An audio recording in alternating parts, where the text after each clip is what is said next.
satu-satunya koin mem di sana itu ada apa itu di sana itu lumayan ketat soalnya di situ kalau mengenai finansial itu kita itu nggak bisa kayak gini. Dulu saya pengen banget itu masuk saham atau inilah masuk kalau di Hong Kong Taiwan ini kan dia free market itu, makanya kita senang. Makanya di Jepang itu saya itu bertanya-tanya di situ dan dijadikan buat apa pinjaman lah ini segala macam, berarti ya ada faktor X lah teman-teman ya. Sama kayak di Jepang itu kalau kodok itu merupakan simbol keberuntungan itu kalau di Jepang itu, kalau kodok itu kalau makanya banyak patungannya kodok itu kalau udah berkaitan dengan kodok. Sama lah kayak kalau di Cina itu kan naga gitu, kalau di sana itu kodok. Kalau udah kodok itu ya itu peruntungan, makanya itu keterkaitan juga dengan budaya kan macam-macam. Makanya PP ini sepertinya alam itu sangat mendukung sekali. Ini bukan sesuatu yang betulan, tidak ada yang betulan di dunia ini kan teman-teman, tidak ada yang betulan begitu. Ini kita bicara mengenai apa namanya yang ngerti lah ya, itu faktor-faktor luar kendali ya kan, ya tidak ada lah yang betulan itu. Kenapa kok bisa kodok itu, kenapa enggak ya anjing juga di sana, iya ya kan anjing juga, cuman enggak se inilah. Kalau di sana kan lumayan sakral juga sih apa kodok gitu, di macam-macam gitu. Ya saya rasa begitu Mas Bro ya untuk teman-teman ini, biar supaya banyak itu nyantai. Pesan saya jangan jual murah PP Anda itu aja, ini apa sayang sekali gitu, sayang sekali kalau dijual murah. Ya nanti boleh sebelum satu ERP itu untuk buat ambil cuannya dikit itu, cuman 50% itu ya buat kita bertempur nanti lah ya di fase untuk kuarter ini 2005, kuarter pertamanya kan begitu Mas Bro. Oke Mas Bro, saking semangatnya saya itu ya, apa ini sudah listing 2 ini sebenarnya saya semangatnya itu sebenarnya nggak sempet nyerok gitu aja ya, nyeroknya dikit aja, cuman nggak, waduh namanya kita kan pendapatan kita namanya tiap bulan ya kan, ya udah rezekinya di situ, ya udah gitu aja. Oke Mas Bro, sekian PP di kampanyenya di 2016 dan sekarang sudah terang-terangan mendukung kripto. Terus PP itu punya volume perdagangan tadi itu di Coinbase itu di berapa itu ya, di atas sempat doge lah ya kan, ya bagaimana tidak, dia itu pertama ikonik yang baru ya kan, ya doge ya lah. Kalau Shiba jangan ditanya lah, itu sudah akan ditendang sudah, cuman kita akan tantang doge aja itu. Cuman kan kita masih mungkin ini apa, kita masih menghormati si Elon ini ya kan, bagaimanapun juga pasti orang-orang di bawahnya juga kan, orang-orangnya juga ini si PP ini. Makanya kita lihat aja nanti, yang kita akan tantang itu nanti doge itu. Kalau Shiba itu udah tendang, dia udah nggak punya, mohon maaf ya untuk temanku aja sampai ada yang masih Shiba holder sampai sekarang itu saya suruh jual dari tahun kemarin, dan iya Shiba itu akan naik tapi dia tidak akan ngamuk seperti PP gitu loh. Bagaimana itu orang lama aja dia berpikirnya saking fanatiknya itu. Tidak boleh kita fanatik itu sama satu koin, tidak boleh. Kita lihat dulu di lapangannya bagaimana. Kenapa saya yakin di PP? Karena volume hariannya itu sangat gede dan diam-diam saja udah itu menandakan koin yang luar biasa, koin meme lagi ini ya kan, belum terdaftar ya udah sebelum listing itu, makanya ya udah masuk aja sebelum listing Coinbase Robinhood, silahkan masuk ya kan. Cuman ini kan teman-teman yang baru ya udah kadang-kadang berkutakan juga gitu ya tapi nggak apa-apa lah kan, namanya sambil canda.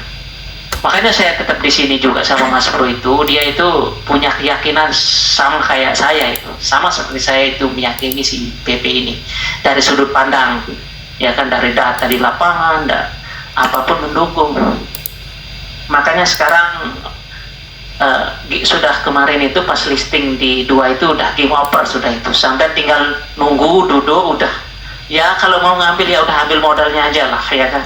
Kalau memang mau ya harus diambil sih memang modalnya ya, modal sama profitnya lah buat ini kan, buat syukuran kan. Saya bilang Mas Bro itu sedekah itu biar ini lancar ya kan. Ya saya juga bukan Mas Bro aja yang tiap ini mungkin dia berdoa ya, tapi ya saya juga berdoa juga itu malam ya gitu mungkin ya Mas Bro. Jadi jangan dijual murah, ingat pesan itu pesan saya itu aja sih sama buat teman-teman yang baru, karena Anda itu kalau nanti udah melihat pam-paman itu terus itu udah kemarin aja baru masuk 2 itu, waduh saya susah, makanya pas kemarin itu langsung tidur, siang juga nggak bisa tidur. Ini akan bagaimana ini? Kalau Mas Ganteng ya nyantai aja, dia udah jadi miliarder kok dari itu, makanya dia anteng aja itu dia udah jadi miliarder dari sekarang. Kalau PT naik sekian ya udah dia itu paling tidak ya harus belikan Mas Bro kebo mungkin ya Mas Bro. Itu Mas Bro, itu aja pesan saya Mas Bro buat teman-teman itu, santai sebelum 1 RP itu sangat. Ngapain Anda jual murah, itu aja, itu gak ada apa-apanya ya, namanya kita nggak biasa lihat uang besar ya kawan-kawan. Begitulah mental kita kan gitu, mental kita kan belum siap kaya mungkin ya. Punya uang 100-200 ribu aja udah nyantai gitu, wah ini duit dari mana. Cuma saya ceritakan dulu saya di Shiba itu ya, saya cerita lagi sedikit. Dulu saya beli cuma $3 disuruh sama teman saya, dan hasilnya itu 40 juta. Itu saya langsung itu ini apa ini ya kan, berarti ada nanti the next Shibanya itu, dan saya ketemu ternyata sekarang itu the nextnya itu ya dari 2023 lah, dulu pas masih Hotbit itu April itu saya beli berapa, mungkin 2-3 juta lah ya, pas Mas Bro itu masih ngomong beli 2 juta dapat 300 koin itu ya, saya beli di situ lah di Hotbit dulu. Kebetulan dia nggak tahunya udah lama saya nggak buka Hotbit, saya kok tiba-tiba udah ketutup ini, untungnya 2 hari lagi mungkin bisa di transfer gitu loh.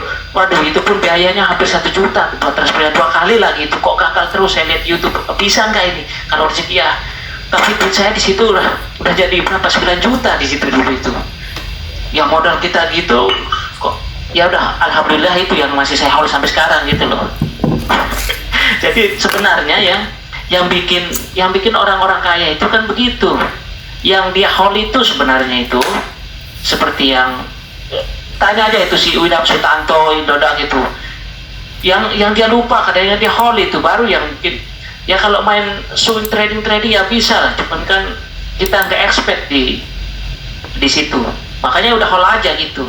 Ini yang udah jelas ini ya, banyak koin sekarang itu muncul, koin meme itu, tapi kan kita harus mencari-cari yang udah jelas aja, udah masuk PP. Makanya saya langsung hajar aja itu, ada youtuber yang ada di YouTube itu yang begitu lihat Bang PP terus dia nggak berani. Bayangkan sekelas youtuber aja dia tidak bisa menganalisa koin, bagaimana di lapangan kinerjanya itu. Bayangkan dia melarang orang masuk, melarang orang FOMO. Kalau memang bikin orang FOMO ya sekarang itu memang waktunya orang FOMO. Sekarang itu memang waktunya orang FOMO. Kalau memang jangan FOMO itu salah gitu. Ada waktunya kita tidak FOMO, ada waktunya kita memang harus FOMO gitu loh. Jadi saya itu bertaruh di PP itu memang nggak kaleng-kaleng ya. Untuk PP ini saya caranya, makanya di TikTok saya itu saya langsung suruh ada teman-teman itu holder itu swap sekarang sebelum Coinbase dan Robinhood listing. Kan dari dulu saya chat gitu teman-teman di sini, cuman kan mungkin ada yang ini kan, karena cuma itu aja yang akan kita tunggu kan untuk katalis berikutnya itu. Setelah nanti Bitcoin dominannya turun, udah disitulah ya udah standarnya berapa gitu. Cuman pribadi saya kan ya untuk minimal. Tapi kalau yang orang yang saya ikuti itu ya dia 50 satunya koin di sana itu ada apa itu di sana itu lumayan ketat soalnya di situ. Kalau mengenai financial itu kita tuh nggak bisa kayak gini. Dulu saya pengen banget itu masuk saham atau inilah masuk kalau di Hong Kong Taiwan ini kan dia free market itu, makanya kita senang. Makanya di Jepang itu saya itu bertanya-tanya di situ dan dijadikan buat apa pinjaman lah ini segala macam. Berarti ya ada faktor X lah teman-teman ya. Sama kayak di Jepang itu kalau kodok itu merupakan simbol keberuntungan itu. Kalau di Jepang itu kalau kodok itu kalau makanya banyak patukannya kodok itu. Kalau udah berkaitan dengan kodok sama lah kayak kalau di Cina itu kan naga gitu. Kalau di sana itu kodok. Kalau udah kodok itu ya untuk peruntungan. Makanya itu keterkaitan juga dengan budaya kan macam-macam. Makanya PP ini sepertinya alam itu sangat mendukung sekali. Ini bukan sesuatu yang kebetulan. Tidak ada yang kebetulan di dunia ini kan teman-teman. Tidak ada yang kebetulan begitu. Ini kita bicara mengenai apa namanya yang ngerti lah ya, itu faktor-faktor luar kendali ya kan. Ya tidak ada lah yang kebetulan itu. Kenapa kok bisa kodok itu, kenapa enggak ya anjing juga di sana? Iya ya kan, anjing juga, cuman enggak inilah. Kalau di sana kan lumayan sakral juga sih apa kodok gitu, macam-macam gitu. Ya saya rasa begitu Mas Bro ya untuk teman-teman ini, biar supaya banyak itu nyantai. Pesan saya jangan jual murah PP Anda itu aja. Ini apa sayang sekali itu, sayang sekali kalau dijual murah. Ya nanti boleh sebelum satu ERP itu untuk buat ambil cuannya dikit itu, cuman 50% itu ya buat kita bertempur nanti lah ya di fase untuk kuarter ini 2005, kuarter pertamanya kan. Begitu Mas Bro. Oke Mas Bro. Saking semangatnya saya itu ya, apa ini sudah listing 2 ini sebenarnya saya semangatnya itu sebenarnya nggak sempet nyerok gitu aja. Ya nyeroknya dikit aja, cuman nggak, waduh namanya kita kan pendapatan kita namanya tiap bulan ya kan, ya udah rezekinya di situ, ya udah gitu aja. Oke Mas Bro, sekian. Terima kasih. Assalamualaikum warahmatullahi wabarakatuh. Waalaikumsalam warahmatullahi wabarakatuh. Terima kasih sekali kepada mentor kita dari Pak Dedi. Pak Dedi ini banyak pengalaman karena dia berinteraksi langsung dengan berbagai macam bahasa. Dia bisa, karena di luar itu lebih saya rasa lebih cepat infonya ya daripada di dalam negeri. Jadi sering dia pindah-pindah negara, jadi dia kantongin info-info dari berbagai macam negara. Dan alhamdulillah hari ini yang semalam sempat pesawatnya katanya ada gangguan itu, jadi sekarang tadi saya kontak dari siang, jangan kemana-mana Pak Dedi, urusan Randa nanti jangan ketularan Mas Bro, saya bilang gitu. Aja hari ini bisa nongol ya. Seperti yang saya bilang tadi, ada tadi yang dari Kanada itu menanyakan seleksi alam itu apa Mas Bro. Yang namanya jodoh, rezeki, mati itu sudah ada di tangannya manusia, nggak bisa apa-apa. Ranting yang patah pun ya sudah dituliskan di kitabnya. Makanya nanti ada seleksi alam lagi, yang jelas kita sudah dikasih kisi-kisi ataupun tanda-tanda dari alam. Koin PP ini yang memang kalau dilihat dari fundamentalnya, dilihat dari apapun, koin PP ini sudah mendukung semua. Dari secara kita akan cari pesugihan tuh yang dibilang Pak Dedi tadi benar. Yang mendukung itu di tanah Jawa itu sebetulnya nggak etis, tapi akan saya sampaikan. Karena yang butuh duit itu bukan manusia saja, setan pun perlu uang.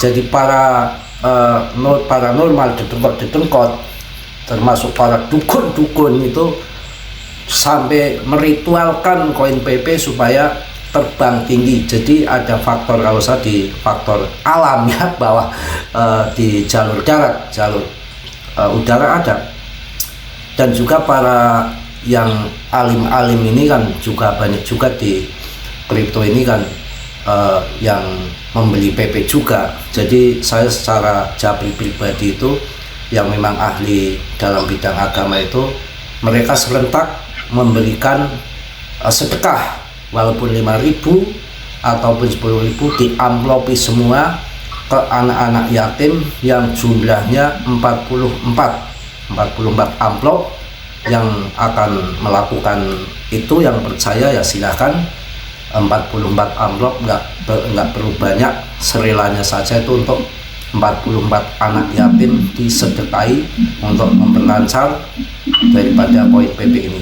Karena kita itu ya harus berikhtiar memang ya, karena di dalam jodoh rezeki mati yang sudah ada yang berkuasa di situ, kita juga akan mengalami oleh seleksi alam itu. Yang seperti yang saya ceritakan tadi itu, orang kaya ada, itu banyak yang tidak profit.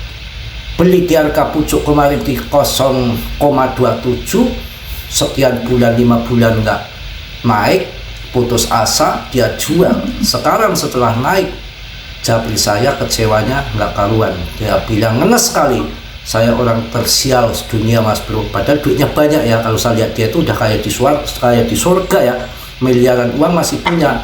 Tapi ngomong tersial dunia, kok bisa begitu pak? Saya jual semua koinnya. Oh itu doang kok. Salah bapak sendiri. Karena sebelum kita modal nih kasarannya ya, itu belajar itu wajib. Kalau sampai males masuk grup, ada bayar mungkin males, itu ya namanya kita kalau nanti bermain kripto rugi, salah koin dan sebagainya, itu bukan menyalahkan YouTuber ataupun menyalahkan orang lain, tapi karena kesalahan sendiri yang tidak mau belajar. Di dalam pertempuran itu harus senjata itu harus komplit dulu ya. Salah satu contoh tadi yang dari Pemalang, ratusan juta masuk koin Sandbox, duitnya habis, turun 70%. Coba ketika dia baru masuk hari ini kesini, ketika dia masuk ke sini tahun lalu ya Sandbox saya stop dulu, masuknya ke PP, cuan gede toh. Itu artinya apa? Artinya ya apalagi cari ilmu, yang kuliah saja bayarnya mahal belum tentu jadi PNS apa ya kan begitu, apalagi yang nggak mau modal. Saya ingat betul pada waktu itu harga PTC itu 900 juta barang kemarin kalau salah ya dikit ada salahnya. Itu narasinya itu kayak dibikin kayak seolah-olah bocoran skenarionya. Ini TA-nya sudah di atas semua, seluruh seluruh trader dunia meyakini akan dump, maka silakan pasang short semua. Ternyata malah 1M lebih, terjungkalah dia. Ya itu saya nggak tahu itu kok bisa begitu. Kemarin lagi diawali si Plembi itu waktu 1 miliar turun tuh, awal kan 1,1 miliar 50 juta, kemudian turun 900 sekian. Ada berita yang sama lagi, mau dam, bahkan di grup kita aja ada yang ngomong mau dam setelah mendengar berita-berita itu kok sama seperti tahun yang lalu. Ternyata benar ya, malah diangkat naik. Ada sekitar 90.000 trader yang terjungkal kena likuidasi. Ini adalah kripto ya, masih yang namanya media sosial itu jadi senjata utama. Janganlah pernah mempercayai berita-berita. Paling tidak kita harus tahu secara detailnya, ngikutilah yang dikerjakan Paus Borong ya borong, jangan mengikuti berita-berita yang nggak jelas. Kalau mengikuti plan B kemarin akan dam sekitar 70-an juta, ngeri kan orang pada itu kan jadikan landasan, padahal data on-chain-nya naik, transaksi di blockchain masuk USDT gila-gilaan, artinya akan terbang uang itu, akan dibelikan BTC itu. Dan cukup harus saya sampaikan juga di grup ini kan banyak orang-orang baru, jangan pernah menerima Japri yang tidak dikenal pasti ataupun ngasih koin-koin sembarangan ataupun takutnya ada link-link phishing. Banyak sekali sekarang itu orang-orang jahat tahu di kripto banyak uang itu, berbagai aksinya nanti banyak. Kemarin gara-gara ada koin yang diberikan sama member itu uang pinjol 20 juta, dia nangis-nangis jawab itu saya 20 juta belikan koin yang akan list. Ternyata 20 juta itu uangnya tinggal 4 juta, sampai dia katanya malas kerja, malas makan. Itu disampaikan ke saya kapok, Mas Bro, saya nggak mau ada link-link gitu lagi, suruh beli koin ini. Itu terjebak di situ. Dan mungkin itu PP ini akan membuat kita kaya, yang diperkirakan 25 billion itu dengan mudah 0,8, 50 billion itu 1,8, yang ditargetkan akan melebihi daripada Doge. Mudah-mudahan arahnya ke sana kalau nggak ada gangguan apapun. Shiba pun dulu harusnya itu harganya akan 1 sen tuh, benar waktu itu yang diangkat Shiba ada Vitalik. Cuma di bulan Desember itu si Fed-nya keluar, inflasi US tinggi, akan dijadikan pemangkasan suku bunga memang 525 basis poin yang terjadi tahun 2022 sampai tahun 2023 ini. Kalau ini fundamentalnya mendukung pemangkasan suku bunga, iya, kemenangan Pilpres US dengan pemenangan kripto dengan si Trump jadi, dan tentunya di tahun 2024 akhir tahun ini bisa dijadikan yang biasanya dam-daman, mau ngedam mau naik bodo amat, kita simpen aja koinnya, karena akan 1 tahun halving BTC di bulan Maret itu akan puncak, karena kemarin halvingnya di bulan April. Dan bos-bos dedengkot-dedengkot kripto yang biasanya jual asetnya di akhir tahun untuk Natalan, tahun baru, untuk perpajakan, ini sekarang mereka lagi kaya semua, ya, lagi kaya semua, ngeruk duitnya BTC yang sudah terbang tinggi, juga dapat ini juga taruhan dari Haris, dari lawan politiknya. Mereka yang lagi jengking sekarang lagi nangis, dan dia nggak akan ada pengaruh dengan kripto. Memang selama ini si kelompok Obama itu, bahkan istrinya membuat regulasi anti kripto, kemudian diteruskan sama Joe Biden, ya begitu juga sama, dan regulasi yang ketat, akhirnya para investor itu ketakutan untuk masuk kripto itu nggak berani banyak-banyak. Kalau sekarang meledak berani masuk yang banyak, dan kemungkinan, dan tadi sudah saya jelaskan, ada info juga, ini lagi berlangsung bull market, siklus baru. Jadi ada siklus baru. Kalau siklusnya halving 1 tahun BTC itu adalah terjadi karena kebiasaan saja, adat saja. Ketika lebaran adatnya opor sama ketupat, mudik dan mudik itu. Dan di saat bull market sudah menjadi kebiasaan adanya orang dari internal kripto ditambah muatan dan eksternal memanfaatkan daripada momen halving BTC, maka terjadi ledakan harga itu. Kalau ini memang siklus baru tergeser, karena di bulan kemarin pas halving BTC itu yang terjadi adalah ETF pertama kali, jadi lari semua ke BTC institusi itu, ya. Dan saya kasih sedikit pendalaman yang lebih tinggi lagi. Kita itu diketawain sama orang-orang yang senior, yang sudah hitungan matematika paham, hitungan apapun ngerti. Semakin Bitcoin dominan tinggi, artinya aliran dana ke kripto itu sangat banyak, bertambah. Diperkirakan akan kapitalisasi pasar dari tahun 2021 ini akan terjadi 4 kali lipat besarnya, ya, bahkan memang begitu beritanya. Dan yang paling sangat mengesankan ini,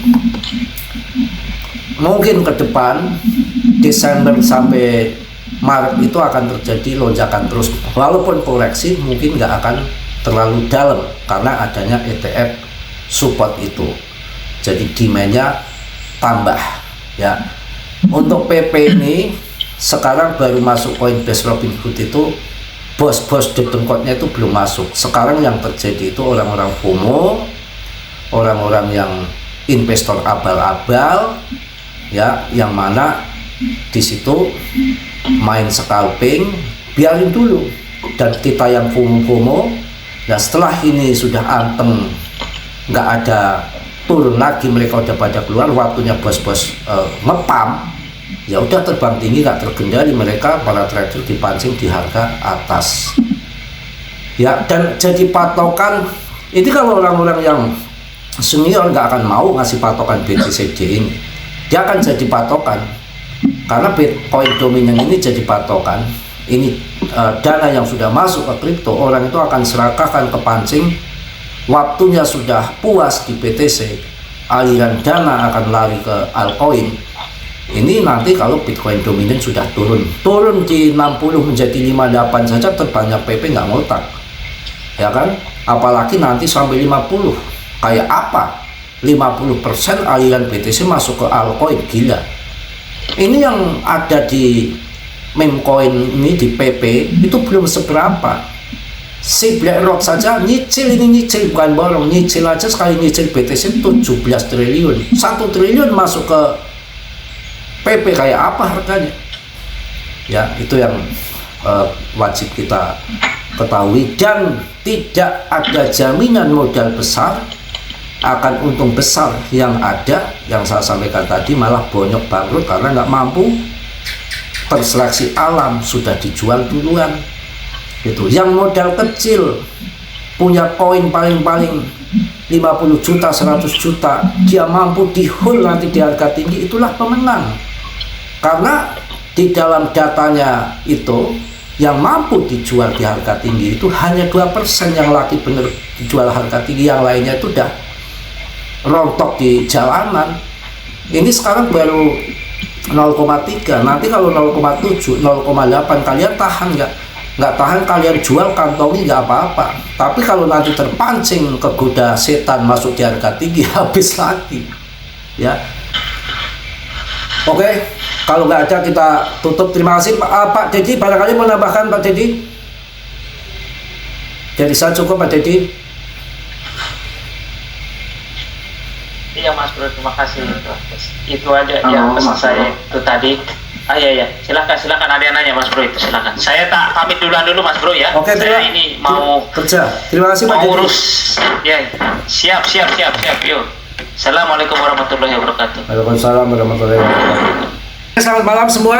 Karena nggak ada yang tanya, kita lanjut besok lagi. Besok mungkin kita lebih panjang untuk tanya-tanya. Kita udah memberikan penjelasan, saya bersama Pak Dedi. Mungkin besok khusus pertanyaan-pertanyaan untuk kalian, supaya kalian ada waktu yang panjang untuk tanya-tanya jawab. Jadi besok saya hanya nongkrong diem melayani yang tanya-tanya yang kurang paham mengenai stop loss segala macam yang urusannya dengan kripto. Mungkin besok pas malam minggu sangat tepat ya Bapak-bapak. Mohon maaf yang sebesar-besarnya. Mungkin saya tutup, akhiri sekarang saja karena kita juga ada pekerjaan lain. Kita lihat market dulu, juga udah ada 1 jam supaya kita nggak jenuh, nggak bosan. Mohon maaf yang sebesar-besarnya bila ada salah kata ataupun ucapan yang nggak sopan. Itu udah kebiasaan Mas Bro, bercanda saja ya. Selamat malam semua Bapak-bapak, kita lanjut besok lagi. Wassalamualaikum warahmatullahi wabarakatuh.